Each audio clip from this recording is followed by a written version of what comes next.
Hello everyone, welcome to my channel Nikitinaknits.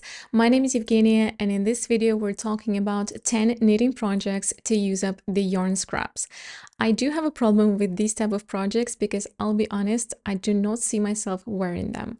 But this list is very special because every single item you're going to see in this list was slowly accumulating in my notes in my phone, just because very rarely I think, yes, this one I would knit, and I actually have this and that yarn in my stash to use up. So these 10 projects are quite special because I would wear them myself, I would knit them up. And I also think that scrap yarn projects are quite good for gift knitting. So if you're considering knitting something for Christmas or any other special occasion for someone, I think it's very nice to use up the yarn stash and that we have. So grab your knitting, grab your favorite drink, in my case is some mint tea, and let's enjoy some scrap yarn projects that we can actually wear. And the first pattern I want to speak immediately about is Scrappy Yoke sweater by Olga Putano. This is a Ukrainian designer that lives in the US for the last 24 years. And since I'm from Ukraine myself, I love speaking about Ukrainian people. And I do have a separate video with Ukrainian knitting patterns available in English. I will leave the link in the description box so you can take a look. But right now, look at this yoke sweater. Olga Putano is very nice at yoke designs. She has so many wonderful designs. Check her out if you haven't yet, but this one is just insane. I don't know what's up with this because I'm not usually a fan of color work and bright screaming projects and especially yoke constructions, but this one is wonderful. I don't know, it's either the color combination of her sample or a pattern motif or all of the things together, but I see myself wearing this sweater in the mountains when I go hiking. I see myself going for a walk and just getting really warm and cozy when it's cold outdoors. Also, it could be nice for the work in the garden if you do have a garden. I dream about having a garden, and if I can have it soon, I will be working outdoors with this sweater for sure, if I were to knit that. The sweater is very wearable because the sleeves are not so tight but not so big as well, so the cold doesn't get in, and when we're washing dishes or working or cooking and we want to wear this sweater, the sleeves are not going to hang out on the table and get dirty, and what always happens to me, and I dream to have a working sweater at home. Depending on the color combination you will be choosing, you can use this sweater for different occasions. So I think if you choose pinks and blues and whites, it could be a perfect spring piece just to have that beautiful blooming mood. If you choose bright red, white and bright blue colors or green, it could be a good Christmas sweater. So any type of mood you can achieve depending on a color palette that you're going to choose. We have already 50 finished objects on Ravelry to look at and to get inspired from. And as I already said, it is a scrap yarn project, so there's not even a recommended yarn. It is just a fingering weight yarn that you should be using, but the gauge is 24 stitches per 10 centimeters, so I think the sport weight yarn could be also good for this project. I think this project could be very good for beginners as well who never tried colorwork before, because you're only using 2 colors at the same time and you never have flows longer than 3 stitches. If we look at her sample, we can see that she really took a lot of scrap yarns from her stash, because we have blown yarns, we have more smooth yarns, a bit thinner, a bit thicker yarns, and overall the picture looks very harmonious and complete. Also, it's very simple construction. You just knit it top down seamlessly. It's a round yoke construction where you do increases along the entire yoke. And when you cast on stitches for the neck, you're doing some shaping back and forth to raise up the back in relation to the front, which is always appreciated in the round yoke constructions. Otherwise, everything is the same as usually in this type of sweaters. You just knit the yoke, you split for sleeves, you do the body, and you finish the sleeves. Infinitely grateful to Olga for creating this gorgeous sweater. I cannot wait to knit it. I have so many ideas from my stash and I'm already dreaming of the color combinations to use up in this sweater. The next ones are the socks. When it comes to using up the scrap yarn for the socks, the first idea is obviously helical knitting, but sometimes we're getting bored of it, and I'm offering you to take a look at Thulite Light socks by Allison Lutes. Look at these interesting squares. They're actually reminding me of some sort of a carpet that was created with squares and has some obvious strong grand grandma motifs. I love the color combinations that were used in these socks, and the motif itself is so gorgeous, so satisfying to look at and interesting, and I would wear them for sure. Doesn't matter if it's in minimalistic color combination or all over colorful ones like in the samples. They're looking so beautiful and so cozy. Also, these socks are going to challenge my skills because we're having these squares on the cuff, and this is created by just switching thread from one side to another, and these projects are quite nice for extreme experiments. So when it comes to wearing a huge garment, of course I'm very picky because it has to suit my hair, has to suit my face, my eyes, and so on. But when it comes to socks, especially where we have so much going on and we want to use up the scrap yarn, we can really, you know, do the beast out of our yarn stash. These socks are actually freshly released in September of 2025, and I do have a whole video on that, my favorite projects of September. I've posted it very recently, and you can find the link to that video in the description box. So the socks are knit on 2.25mm needles with 34 stitch gauge per 10 centimeters, which is a light fingering weight. We also have 4 sizes to choose from, which is perfect to knit up for entire family or again for the gift knitting for Christmas. And the construction is knitted cuff down with a mock short row heel construction. Very simple, not the color work portion, as for me is simple because I don't have much experience in knitting such socks, but I'm so excited about them and they're going to stay in my Ravelry forever. I swear, whenever I have a chance, whenever I'm ready, I have a bit more space on my needles, they're going to be immediately casted on. The next one is a scarf that is actually looking very interesting to me. It is also very new pattern from September of 2025, and it is a Wendover Scrarf by Woolfolk design team.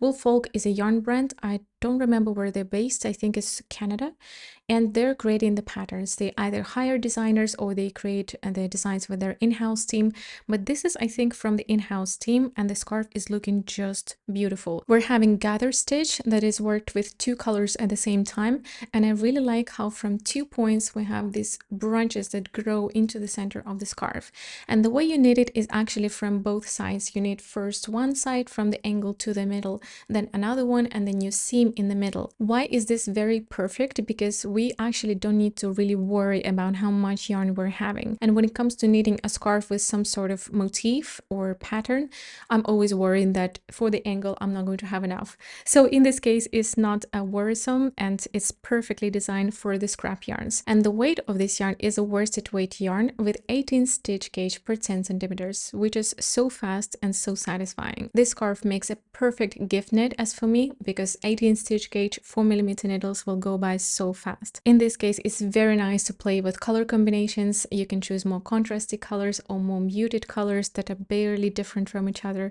I like a bit less contrast when it comes to accessories specifically, so they're not so screaming. I'm really in love with this blue sample that they knitted up. I don't know if the contrast color is actually blue or white. I think it's also blue. And the other combinations in more neutral colors will look just gorgeous. Let's say dark gray and light gray. Dark beige chocolate color with a light beige cream color. All sorts of combinations could be used. If you're going for something bright, it could be red and pink or purple and lilac. All sorts of things are coming to my head right now. I'm really excited. I don't know why, it's just a scarf.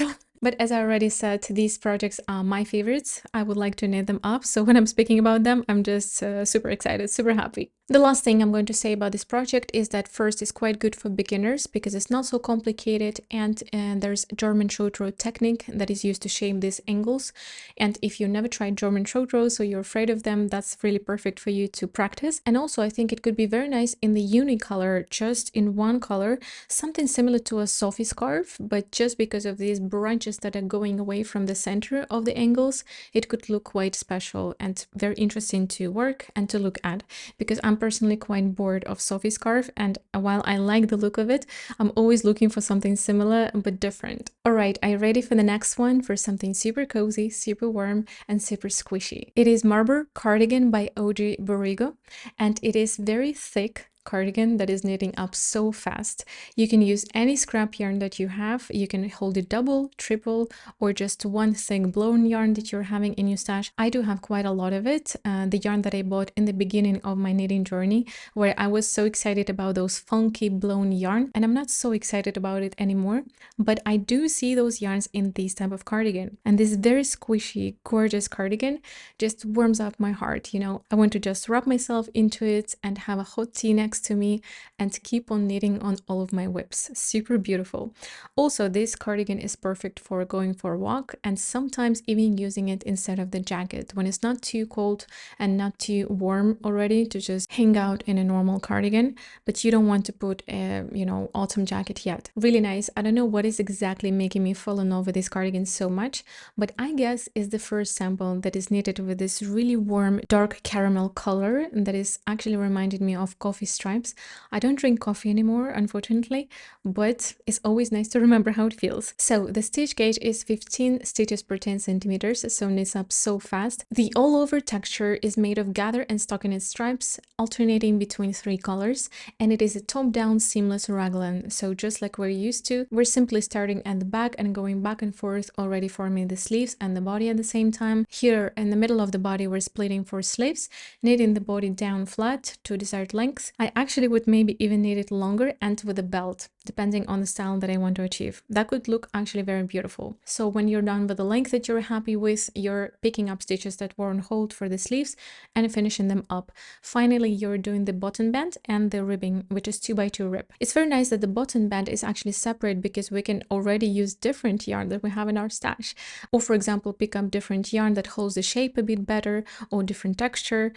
Beautiful, perfect. I think it's perfect project for scrap yarn, and I hope you knit it up one day. The next one is a scarf. It is Stripy loop scarf by Otherloops that was actually recently released, and that is combining style and charity because it was created for the Red Cross organization in Denmark. And I don't know if all of the money that were made with this pattern go to Red Cross or partial. And when you're buying the pattern, you can actually choose the price that you want to pay. So 125 crowns, 59 Danish crowns, or 250 Danish crowns, which is quite nice. So the pattern is available in 2 languages, in Danish and English, and I can only see the Danish description of the pattern, but in the end of the description I can see that the pattern is in English and in Danish. So in my imagination, when you're buying the pattern, you should have 2 languages available, but I'm not sure. It's just how I think. So the pattern is really beautiful because I like stripes, but I don't like them big. So anything that is bigger than half a centimeter, I don't like already. And these stripes are very cute and very small, and they look very delicate and very gentle. And I again really like combining low contrast colors like white color and light gray, or gray and dark gray, something like that. In this case, it's also very beautiful combination, the red with some beige color. Those colors speak to each other so well. So your fantasy is endless here, and the recommended yarn is somewhere sport to light DK weight because it's Cardiff Cashmere Classic, and it's not really DK weight. I think it's a sport weight, but you can use of course any yarn that you can tolerate towards your neck. There are also 2 sizes available. The first size is you just use it like a bandana, wrapping once around your neck, and the second size is you can wrap your head twice and keep it warm and cozy. The construction is not really explained in the description, but I think it's 2 triangles that are knitted up and then seamed together, but I'm not sure. It's just my prediction. Also very useful when it's really cold and you want to cover your ears. You can just wrap your head with this, and the triangle is going to cover up the back of your head.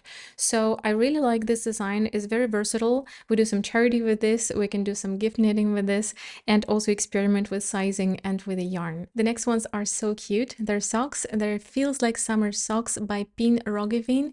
It is a Dutch designer, I think. They're so cute, so small, and they're going to save the last scraps from your stash that you don't know what to do with. You do have some structure going on in the beginning of the sock at the cuff. I think it's some gather stripes or some structure. Then you have completely basic heel flap and gusset, super simple. And in the end of the toe, you do have some helical knitting, and the toe is decreased not only on 2 sides, but all the way around. So interesting things to try in such small project. If you're a beginner, is even better because you will experiment with a few techniques without spending so much time on knitting the sock. And I have to say that the color combination for this specific sample is just driving me crazy. It's so cute, so summery, so sweet. And while these socks are not so useful right now because it's getting colder and colder with each day, I think they're perfect for gift knitting or just to, knit up the scraps and to use these socks in the summer. Fingering weight 2.5mm needles, 30 stitches per 10 centimeters. You can use any fingering weight yarn that you have in the stash. But make sure that it's a sock yarn and it's actually adorable, because if I were to knit them, I would just wear them every single day in my house. They're so cute. The next one is Scrappy Stripes Sweater by Gannon. I think it's a very practical sweater that could be worn at home, going for a walk, going for groceries. And there are 2 main features in this sweater, which first is the crew neck that is perfectly roundly shaped, and second, of course, is the stripes. The stripes are quite thin, they're 2 rows each, so you can experiment a lot with colors and with the textures that you have. I think the fantasy could be endless, and also you can make the crew neck and the cuffs in a different color, just like the designer did. I think it looks just gorgeous. Really perfect for all of those expensive hand-dyed yarns that you once bought on the yarn festival or the yarn shop, or someone gifted it to you. And I do have quite a few yarns like that. And this sweater could be perfectly worn at home, washing dishes, you know, knitting up, washing the house. I don't want to wear synthetics at home, and I still do. I do need to put effort into knitting myself some nice home sweaters. Of course, this sweater makes a good outdoor sweater because it's vibrant, it's bright, it's colorful, and it actually raises up my mood so much. So I do see this popping sweater at some beautiful landscape where I just have my tea and play chess with my husband. Really beautiful sweater, super simple because you knit it top down seamlessly, starting at the back, shaping the neck at your back to raise it in relation to the front, doing this very gorgeous crew neck, and then continuing knitting in the round with the stripes until the armholes, and then splitting for sleeves, knitting the body down, knitting the sleeves down, and finally doing the finishings of the cuffs here and the sleeves and of the crew neck. The yarn weight is a DK weight at 20 stitches per 10 centimeters, but you can always use a few fingering weights that you have. For example, again, if it's a sock yarn, could be used with 2 or 3 strands together, as you're going to be alternating between stripes. Really beautiful sweater, cannot wait to knit it up one day. The next ones are Isabelle Gloves by Studio Anneliis. Really cute gloves that feature mohair layers that are in the beginning of your mittens and in the end of the mittens, that are pointing from the inside and are covered with a double knit finishing. Really gorgeous, looks super professional, really beautiful. To be honest, I've never seen something like that before, very creative. And of course, we'll use those very small leftover of your mohair. The mittens are also very short, so you can use up very small scraps that you have in your stash, and they're knitted in light DK weight yarn with 22 stitch per 10 centimeters. It's a perfect scrap project because the actual mittens are short, and because of the mohair, they're even shorter. So you can actually use some of the precious yarn that you have in your stash. In my case is a baby yak that I have left over from my neck warmer, and then the mohair is going to add some length. It is also knitting up quite quick with a light DK weight on 22 stitch per 10 centimeters, and I think they're extremely warm and perfect for winter. What is interesting that is actually presented in 5 sizes. I don't think it's in terms of the width, I think it might be in terms of the length, but I cannot find information about it. Very interesting. I'm actually really looking forward to look at the pattern if I'm going to be knitting up one day. Probably yes, for sure, because they're so cute and so warm, and make up a perfect gift for the Christmas for someone because they're so fast. The next one is actually not to wear but to use, and this is a bag. It could be a project bag, it could be a bag for your cosmetics. To be honest, I'm not a fan of knitting bags because I'm a bit greedy for the effort, because it's easier for me to just buy. But when I saw this project, I definitely fell in love with. I want to knit it. It looks so beautiful. By the way, Natalia is also a Ukrainian designer that lives in Denmark, which is again very nice to support a Ukrainian designer. And the bag is featuring linen seed, which I've never tried before, and that actually imitate the woven fabric. It's going to be tough and sturdy without any lining inside, which is really interesting, and I would love to try it. And also I like that it's knitted simply top down in the round, and then you knit the bottom flat. Of course, you do the zipper installation or whatever finishing that you want. It could be even a bag without any zipper, so a bag where you just hold your scraps or hold your yarn, or just a home project bag. I would still do it with a zipper. It looks really beautiful. She suggests to use 2 strands of yarn from your scraps where one color is a consistent bold color, and then colorful different scraps, so you experiment with texture and with the colors. No matter how many projects you do of such, they're all going to be quite unique. It is going to take some time because it's 29 stitches per 10 centimeters, and there are 2 sizes of the bag, small and big. And I think it's again a perfect gift knit, especially for a knitter. So knitters always need project bags. If you have knitting friends, I'm sure they're going to appreciate such gifts. At least I would, because there's never enough of project bags, and especially when it's such a special project bag. So that was it about the scrap projects. I'm so excited, and I'm having so many ideas right now in my head what yarns to use for these patterns. Please let me know what you would like to knit from the scraps, what really got your attention, and let me know what's on your needles, of course. I'm always excited to read through. I do have 2 affiliate links. First one is to Pasquale yarn brand that is based in Europe and based in Germany. They produce gorgeous, gorgeous, luxurious yarns. If you want to support me and if you want to buy some of their yarns, you can just shop through my link and I will receive a small commission. And the second affiliate link is from the Woolly Thistle, a yarn shop that is based in the US, and they sell European yarns. So if you're based in US or Canada, you can shop their wonderful yarns through my link and I will again receive a small commission. Thank you very much again for watching and for being here. I hope you do enjoy your cold weather projects and I'm hoping to see you soon in my next video.